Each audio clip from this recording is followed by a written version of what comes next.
What up, everybody? This is your boy Dedrian from House of Rasslin, and this is my review for Season 3, Episode 6, Wild Women of Wrestling, October 22nd, 2022. Like, share, comment, subscribe, hit the notifications so that way you're notified when House of Wrestling drops its latest content. Follow me, Dedrian180, on TikTok, Twitter, and Instagram. So, tonight's episode of Wild Women of Wrestling, it had a big main event that they've been subtly hyping up the last couple of weeks, and it was The Beast versus Tumurta and Reina Del Rey for the Wild Women of Wrestling World Championship. So there's some intrigue with this because I believe it's the first big world title match this season of Wild Women of Wrestling. So it's like, okay. And for me, was interested because I liked the first match that I saw the Beast in. I was like, whoa, like really impressed. I'm like, man, I want to see more of her in like a competitive setting. I'd seen Tormenta stuff in AAA, Lucha Libre Worldwide. I've seen her stuff before, so I'm like, okay, this is going to be really good. And the match was cut short because of Reina Del Rey. And it's like, these three, triple threat, like this should be a really good match. And this show was very interesting. Very interesting. Like always, the crowd, energetic, which, like I've always said in my other reviews, that when you have a crowd that is energetic, lively, and this episode, the crowd was actually saying, certain chants that were geared towards certain talents that we normally didn't hear in other episodes. And it's like, ooh, all right, man, this crowd's getting a little personality. It's like, all right, man, it's fun. And, the other thing that I've always mentioned was the vignettes are always subpar.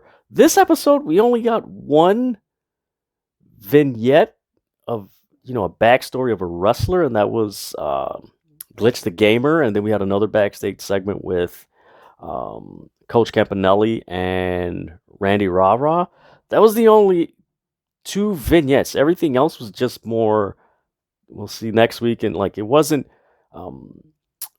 what we've seen in previous weeks where it was like vignette. Man, I think it was like two or three. They usually do 2 or 3 vignettes. And this week they didn't do just one vignette. It was like, all right, we'll see what happens. But overall, man, this was a fun show. There was a progression in stories or story or however you want to interpret it. But I had fun watching it. It's fun. It's an alternative. And also kudos and congratulations to Wild Women of Wrestling for hitting 334,000 viewers on their 4th episode, which was reported by Brandon Thurston and WrestleNomics. Man, that's great in syndication. And to put that in perspective, Impact Wrestling averages around 120 to 130,000. I believe that was a few months ago. And I know last week they had, I believe, 89 to 90,000 viewers, which, I mean, that Impact Wrestling, their situation, that's a whole nother video. But when you also look at in this other context that you see what WWE is averaging, you see what AEW is averaging, Wild Women of Wrestling technically is the 3rd most watched wrestling brand in the United States. You have WWE, AEW, and Wild Women of Wrestling. So that's something to really think about and really take notice. Like, hey, you know what? There's an alternative. And also, I think it's something that speaks to the notion that women wrestling doesn't draw or anything, because, I mean, 300,000, like, that's a lot of people. And I'm sorry, that's a sign that women wrestling is a draw. In spite of what WWE does with the women main eventing WrestleMania, there's still people that are like, the women, like, I don't understand it. I don't agree with it because there's a lot of women wrestlers that, in my honest opinion, they have more character depth than some male wrestlers. That's just me. Like there's more of a depth and a flexibility to adapt and change and go in a different direction with their characters as opposed to their male counterparts. And it is what it is, but Wild Winter Wrestling is technically the third most watched wrestling brand in the United States. I don't know what New Japan's numbers are, but I mean, Impact Wrestling should be doing a lot better. And of course, people have said that for the last few years, but it is what it is. But Wild Women of Wrestling is doing great, and it's great for professional wrestling, and it's great for women's wrestling because there is a ton of women wrestlers that are free agents that are on the independents, and the more successful this is, the more Wild Women of Wrestling can bring on more women talent and do more and present them and showcase them. And if they showcase them more and there's more stories, there's more stuff like that, then guess what? We benefit as fans watching it and being entertained from it. So I like it. So kudos and congratulations to Wild Women Wrestling for that achievement, and hopefully you get more and more ratings because this is a fun product. Visually, it's great. It's not dingy lit or anything like that. The crowd is always into it.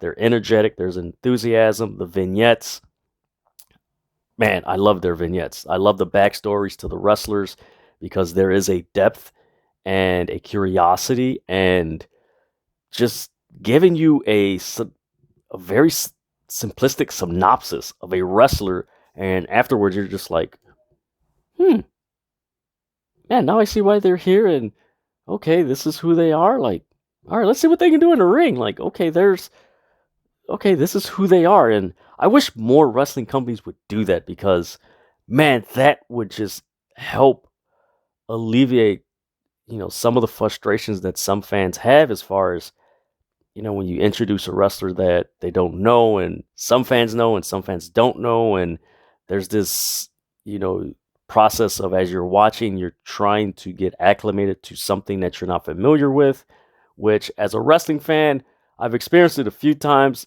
It's slightly uncomfortable, but then after a while, you're just like, all right, let me see what this guy is. And then afterwards, in my case, I would go back and check on YouTube or what have you, and like, oh man, this person's really dope. But some people are not like that, so it is what it is. But before I get into this show, I'm going to give you guys the results for Season 3, Episode 6 of Wild Women of Wrestling, October 22nd, 2022.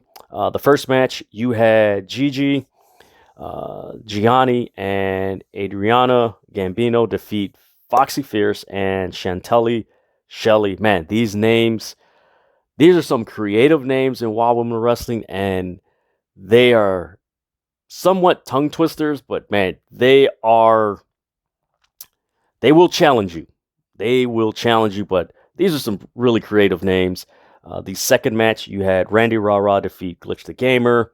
In the third match, you had the Disciplinarian, or wait a minute, let me phrase that.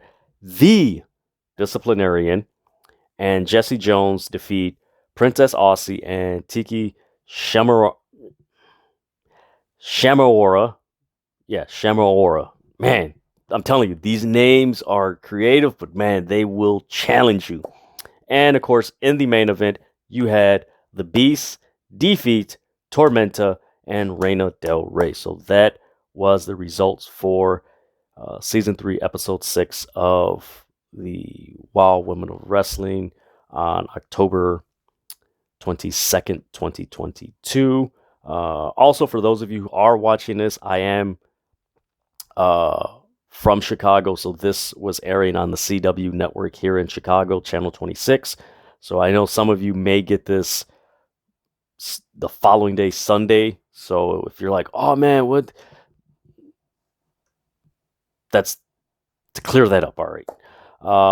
But man, let's get into the show. So there was a recap of last week's episode that touched on Candy Crush defeating Ice Cold and Leah McCoya defeating Penelope Peak in spite of some interference with her manager. Then they also recapped the melee that happened with Reina Del Rey, the Beast, and Tormenta 2 weeks ago, which led to the triple threat match, which I've been waiting for, and I'm like, man, okay, this is pretty cool. And what I liked about the video package was it got to the point for the world. Like they did a really good job of emphasizing the world title. Like, this is for the world title. This is for the world title. And I wish they would have emphasized the world title visually more, as opposed to the wrestlers, where it's like, okay, this is what they're fighting for.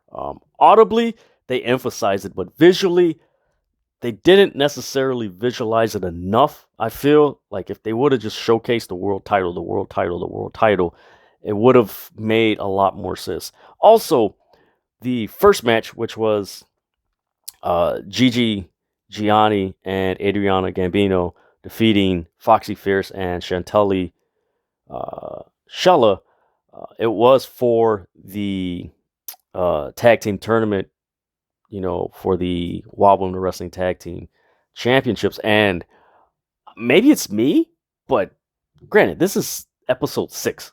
I still have yet to see some form of a bracket or anything. That's kind of a pet peeve of mine, because they mention, yeah, this is a tournament, but there's no bracket. And the third match with Jesse Jones and a disciplinarian, she goes on. There's a vignette backstage where she's meeting with her and Samantha Smarts, which is her manager, and trying to get into the tournament. And I'm like, wait a minute, a couple weeks ago, didn't she voluntarily get a tag partner and say, yeah, this is my partner, I'm gonna get in the tournament? So I don't know I got to go back and watch that episode and see if that was the match that got her into the tournament, or if it was just a simple tag team match. I could be wrong. Comment below if I'm wrong. I have no problems with it. It's just a mix-up, because Jesse Jones was not on last week's episode, but I believe it was the week before, so episode 4. So yeah, like, there's a disconnect. Like, all right, it is what it is. Like, it wasn't a big deal for me. It was just like a little thing I noticed. Like, hey, wait a minute, she didn't. You're like, all right. Because Jesse Jones, like, she can go in the ring. Like, she's a very aggressive, physically intense wrestler that was like, all right, she's gonna get in the tournament. And the backstage segment, which I'll get into a little bit later, like, really good and to the point.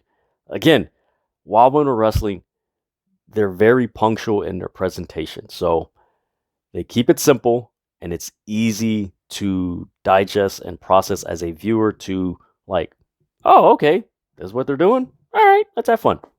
So before I get into the first match, after the recap of last week, you had David McLean. He was in an office with Sophia Lopez after the incident that happened 2 weeks ago with her bringing Tormenta, and during the match, she got involved and hit the Beast with a suitcase. David McLean, he looks at her and he's like, this is a PR problem. Sophia, you interfered, and with that, I'm gonna have to ban you from ringside. And what I like about this is that, one, Dave McLean, I guess he's the authority figure or what have you. I don't know.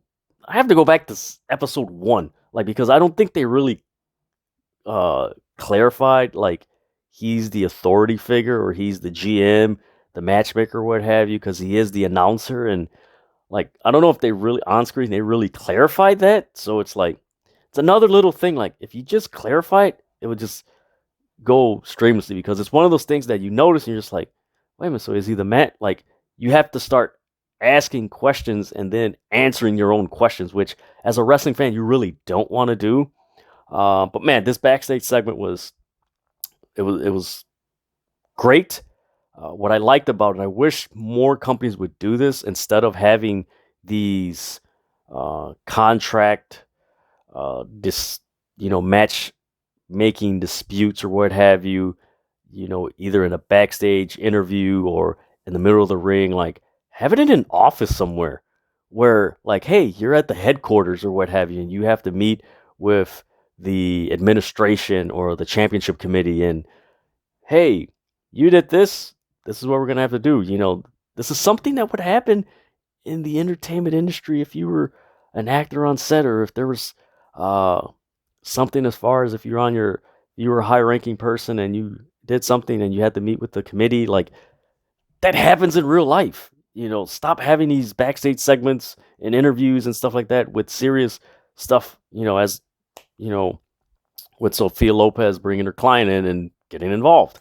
So she is not to be present at ringside for the main event, which main event was good. I'll get into it a little bit later. But yeah, we had Gigi Gianni and Adriana Gambino defeating Foxy Fierce and Chantelly Shelley. Foxy and Gigi started off.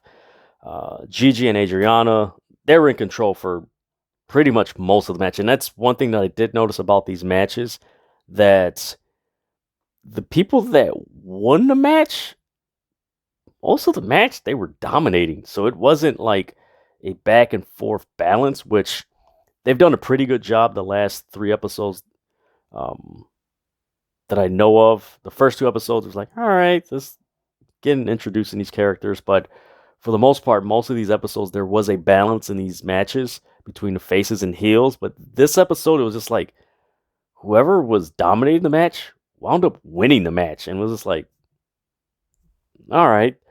So you had that. You had one spot where Adriana did a split to the throat on the floor. That was cool. I haven't seen anything like that since, man, you could say Stacy Keibler when she was wrestling, and she would, because of her long leg, like she would put the foot to the throat. But like Adriana Gambini didn't do it, where the person was on uh, the top rope, like they were on the bottom rope, and she just like looked really cool, looked like something out of Mortal Kombat, which I was really impressed. So you had that. You did notice the heel face dynamic in this, which is something I do like about Wild Women of Wrestling. They do make a simple yet effective distinction of who's the face and who's the heel, who the crowd is going to cheer for and who the crowd is going to boo, which makes it obvious to who you should invest in, which love that. Then you had Foxy Fierce's hot tag, which, man, that was a really intense, aggressive, and very, I don't want to say smooth, but just like, man, she rocket, boom, boom, boom. It was somewhat fluid, like boom, boom, boom. It's like, ooh, this is nice. Then you had Chantelly Chully do a splash, and there were moments in this match where it was kind of clunky, and it was just like, man, like, it's like, no, don't, okay. But for the most part, it was a good match. The crowd, like I said, they were chanting. Adriana performed a backcracker, which is dope. Then there was a belly-to-belly by Gigi Gianni. They win for the pin. Again, it was a little bit clunky. I don't like using the term, oh, they messed up here. Like, look, until you get in the ring and you start executing wrestling moves, don't say they messed up or what have you or anything like that. It was just a little clunky, and maybe it was,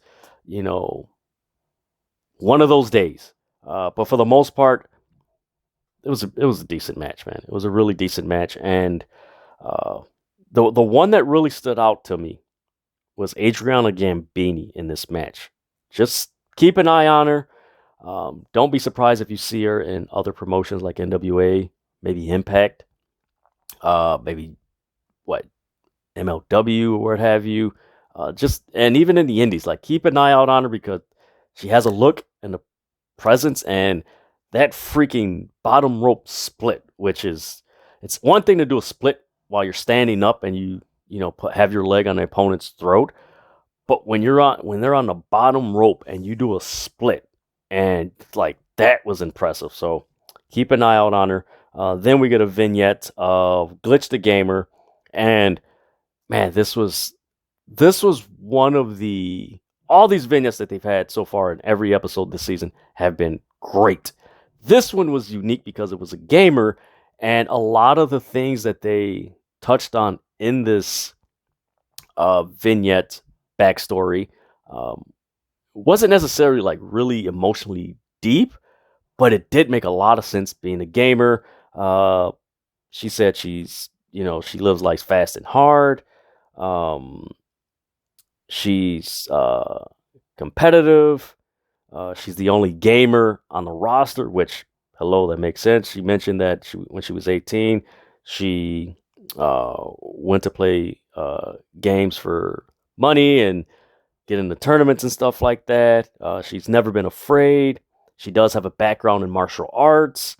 And she had a message for the rest of the women in the locker room.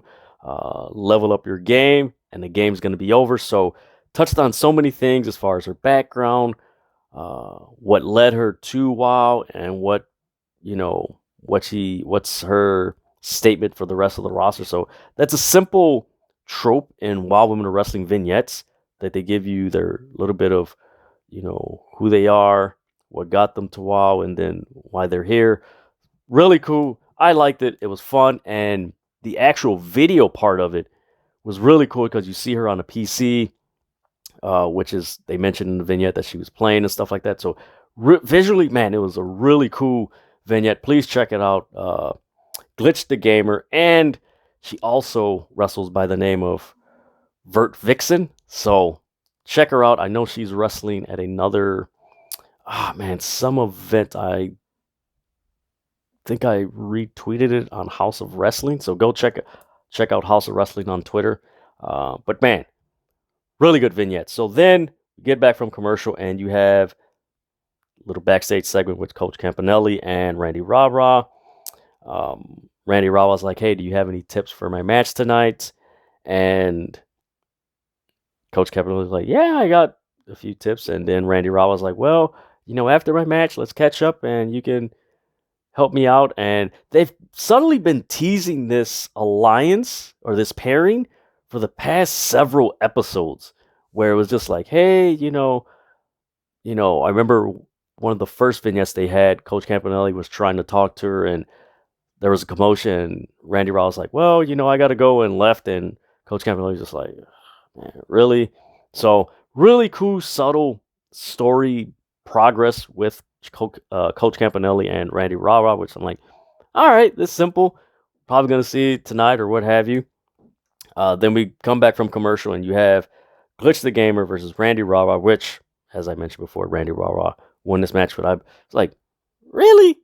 Like, come on, man. And side note, Glitch the Gamer or Vert the Vixen, she has appeared on AEW Dark. So type up Vert the Vixen and you could watch her more in AEW Dark. But man, for me, this was the match of the night. And the reason why, and I know you're like, man, how could this be the match of the night? And the world title match wasn't the match of the night. Well, the world title match was somewhat quick, and the way it ended was really interesting. But this match between Glitch the Gamer and Randy Rah-Rah, man, this was a fun match. I was shocked and surprised that Glitch the Gamer was expressing more heelish mannerisms than the match she had prior. I know she had a match with, I think, Candy Crush, I believe, and she didn't express any, or the way I saw it, like very little heelish mannerism. But this one, like, she was really healing, and I was like, oh wow, this interesting. And what's weird about is that her vignette, she came across so much as someone you wanted to cheer for. And it's like, oh man, I'm a gamer. Like, and her mannerisms and demeanor was very happy, uplifting, and just like, hey, yeah, I'm chill. As soon as she gets in the ring, it was a 180. And I'm like, whoa, okay, this is interesting. She was mocking Randy. There was a point in the match where Randy missed a moonsault there were a loud "You suck" chants, which I was like, oh, okay, this is interesting from this crowd, which I didn't mind it. It was like, wow, it was like, wow, okay. Then you had uh, Glitch the Gamer. She was working on Randy's knee, which she, uh, slightly injured when she missed the moonsault. Then there was Randy locking the hitting the turnbuckle. Then there was a bunch of forearm strikes. Like these forearm strikes weren't like this. Like they were really like laying in some forearm strikes, and it was like, oh, okay, this is all right. Now this is a match I can get into because now they're fighting for something. Uh, then there was a point in the match where they execute a double clothesline. Man, that was a great looking double clothesline. Then there was a Randy executed a snap mare, a splash. Then there was a nasty running knee by Glitch the Gamer. And as she's about to perform what looked like her finishing move, you just hear this whistle, and Coach Campanelli walks to the ring, and she gets on the apron, and you see Glitch the Gamer getting on her, get out of here, blah, blah, blah. And then Randy Rara rolls her up and pins her. It was a. I know you're gonna be like, why was it a match or not? It ended like that. Well, the ending was like, like it could have been a little bit like if Randy Rara would execute her finisher. Like, okay. But this does add to the story dynamic that they've been telling with Coach Campanelli and Randy Rara, where Randy Rara's been, of course, hey, I want to give me some pointers or what have you. And going back to their first encounter when Coach Campanelli wanted to talk to her. So eventually we're going to see a pairing of Coach Campanelli and Randy Rara on future episodes of Wild Women of Wrestling. I'm interested to see what's going to happen with Glitch the Gamer. Is she going to get a partner and who's going to join with her? Because, man, there's a lot of talent, but there's very few talent that really just stands out. And it's not a knock at any of the women or anything, but there is talent that you see and you're just like, ooh, okay, there's something different about them. Let me see a couple more of their matches. And there's others that's like, okay, all right, we know they're gonna, progress and everything. It's like, all right, this is cool. Like, but there's some that are just like, ooh, like, all right, gotta keep an eye on them. Then we get David McClain mentioning that next week we're going to get the Tonga twins, which I love them. I've said that they are like the female version of the Usos when they first started. They have, man, power, agility, speed. They are fun to watch, man. I can't wait to see them next week on Wild Women of Wrestling. Then we get a backstage segment, as I mentioned earlier, with Jesse James, Samantha Smarts, and the Disciplinarian. Jesse James mentioned I can't compete in the tag team tournament to get my tag team title, which shouldn't have been stripped from me. And that's the whole basis of her story, that the titles were stripped and she wants to get it back, and she feels that it wasn't right. And I believe I mentioned in the first episode that they really didn't mention that until Jesse James showed up. They just said, oh yeah, this is for the tag team tournaments. And I don't know, maybe they assumed that people knew about it, but like this is actually my first season of watching the Wild Women of Wrestling, and I'm like, so okay, why do we have the women's tournament? Is this the first seat? Like, and it wasn't until I looked at my the information bar on my YouTube TV, and I'm like, oh wait, this is season 3? So I wish they would have cleared that up. Like, again, this is the little things that I wish they would clear up in Wild Women of Wrestling. But in spite of that, man, it's still entertaining and fun, man, and great show to watch. So yeah, I can't compete with a partner. She has an application, and she asks a disciplinarian to join her. She signs it. She gives it to Samantha Smarts. Jesse Jones leaves, and you see Samantha Smarts just tear it up. Gonna play into what happens after their match next. So we come back to commercial, and it's the disciplinarian with Samantha Smarts with Jesse Jones versus Princess Aussie. Yes, Princess Aussie and Tiki Chamahora. And man, I gotta say, Princess Aussie, man, tonight she's the one that stood out because man, her drop kicks were quick. She was very quick, aggressive. Um, man, just everything that you would want in someone to like just tell a story of, okay, I'm in a tag team tournament and I just lost, but no, I want to get my loss back. Like this was it. And man, she did not disappoint. She really stood out. I really do like how she wrestles. Her last match that she had on Wild Women of Wrestling was fantastic. Like she is someone to really keep your eye on. She does remind me of Kylie King, who's wrestled in AEW and NWA. So she does put you in the mind of Kylie King, but man, she's totally different. But man, she is quick, aggressive, man, really good. So match starts. Aussie, Princess Aussie does a quick drop kick. Then you have the crowd chanting, "Tiki's gonna get you," and it's like again another chant that was like, I did not expect this. So you had that.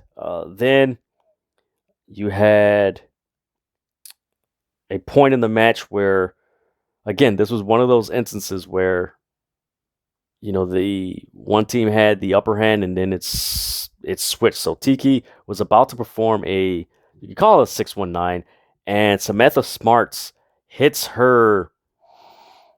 Maybe she wanted to hit her back, but she wound up hitting her calf muscle with a ruler.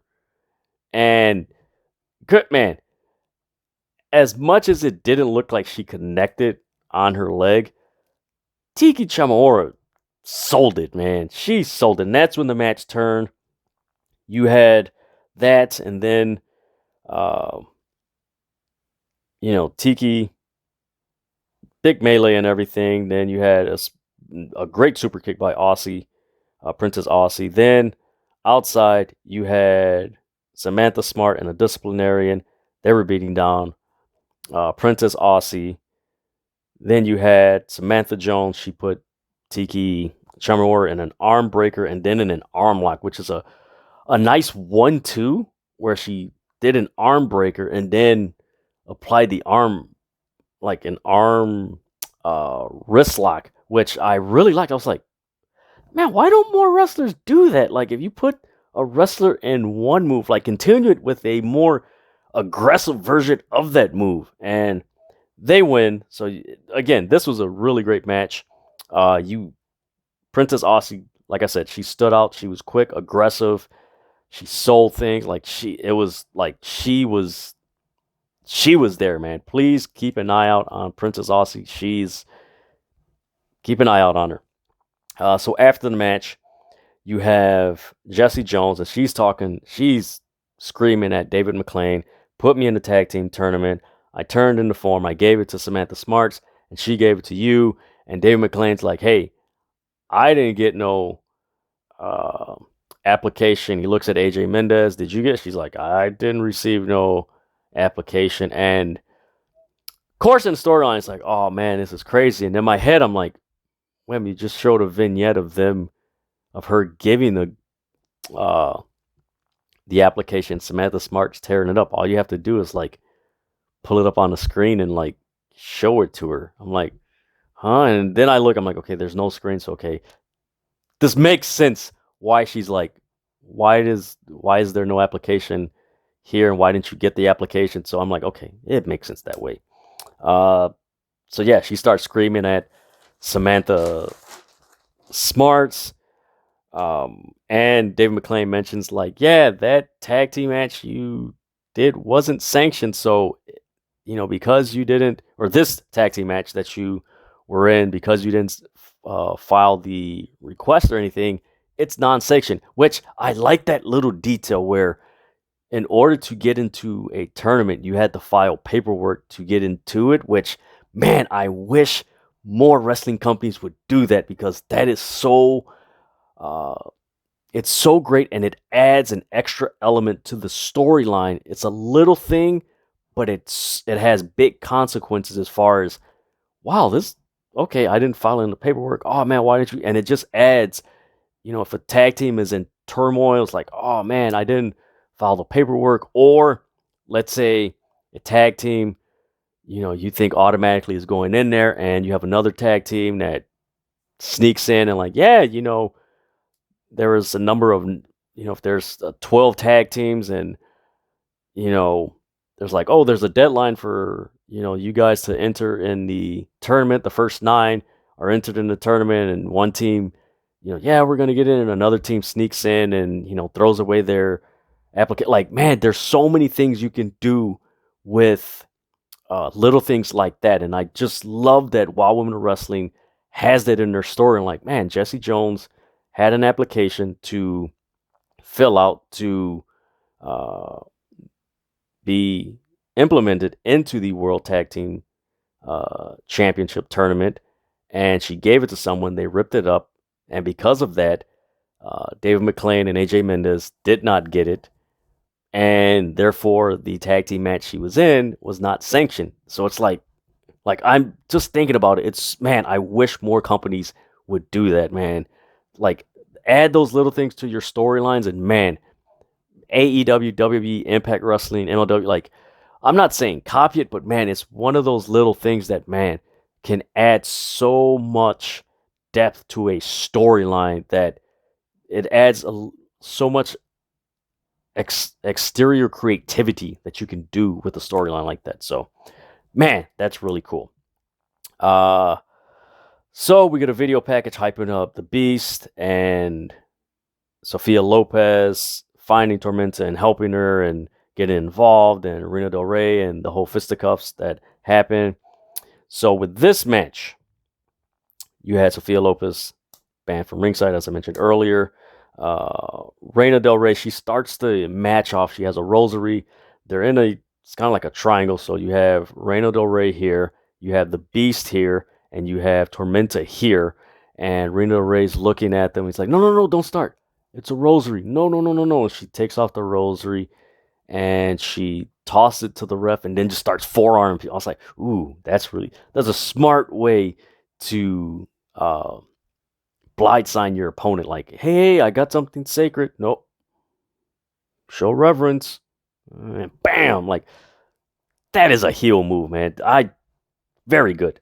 So you had that. You had a nice power slam by the Beast. Then there was a point in the match where the Beast was on the apron. She avoided a clothesline, jumped over, and you had, I believe it was Reina Del Rey. She hit the Beast, and like you could tell she landed awkwardly on her leg, which was like, ooh, like, and you seen her, like, she was slow to get up and she was favoring it. Maybe it was a storyline, maybe it wasn't, but she did land. It looked like she landed awkwardly. Then they're wrestling. They get back in the ring, and you have Reina Del Rey and the Beast outside, and then you have Tormenta climb on the rope, and it wasn't a moonsault. It was more of a top rope flip onto them, and then it looked like the Beast landed awkwardly again as Tormenta hit. So it was just really, just really weird. And one thing about this match, and it's one of the reasons why I had a lot of anticipation for it, but for me, it didn't live up to it because of how quick this match was. Like, mind you, I mentioned that Tormenta did a moonsault. They get back in the ring. She's limping. You have Reina Del Rey execute a cartwheel roll up, which was really, like, that was impressive to see. Like, I was like, whoa, didn't expect that to happen. So you have that. The Beast knocks her out of the ring, and then the Beast attempts to do a power bomb, and man, this was so weird because she was attempting to do a power bomb, and I don't know if there was a miscommunication where Tormenta was going to escape, and like, there had to be some miscommunication, because It looked like Tormenta was going to escape, but then at the last minute, maybe it was this power bomb, or like there was like she landed awkwardly too, and it was just really weird. And then Beast got the pin, 1, 2, 3, and the match was over. And it, I'm not gonna say like this was a horrible match, but just the buildup that they had and just how this match came out, like it really didn't mesh well, and it did feel a little bit rushed. And the ending of the match, the finish kind of took away from it. It's like, I like the Beast, I like Tormenta, I like Reina Del Rey, but it was like, all right, man, damn, okay, well, I'll watch what happens next week in the aftermath and stuff like that. So that was the episode of Wild Women of Wrestling Season 3, Episode 6. But man, it was a fun episode. The surprising thing was the crowd chants. The Tiki's gonna get you, you suck, that whole thing. But man, the thing that stood out to me about this show, even though a few matches kind of clunky, it happens. It happens in every promotion. There's matches where it's kind of clunky. Hey, some weeks, some days it's there, some weeks it's not. It's like, it is what it is, man. Until you get in the ring and start doing these moves, then you could say, oh, they did. No, but if you haven't, keep your peace. But man, the thing that stood out to me was the little detail in the tag team tournament with Jesse Jones having to file the request to get into the Wild Winter Wrestling Tag Team Tournament and having it torn up by someone she wanted to join forces with, and David McLean and AJ Menace, who are in the authority of Wild Winter Wrestling, not receiving it.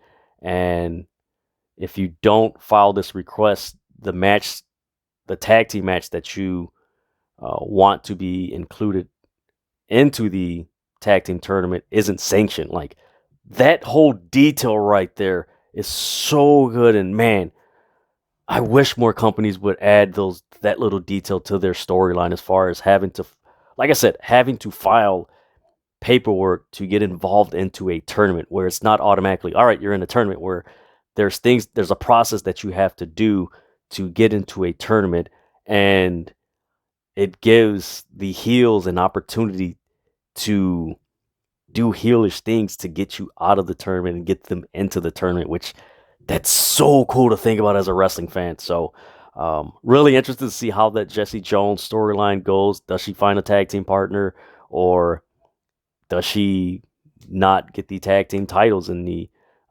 tournament? So I don't know. We just got to watch and see. But yeah, that is my review for Season 3, Episode 6 of Wild Women of Wrestling. Like, share, comment, subscribe, hit the notifications so that way you are notified when House Wrestling drops its latest content. Follow me, Dedrian180, on TikTok, Twitter, and Instagram. And with that, I'm out.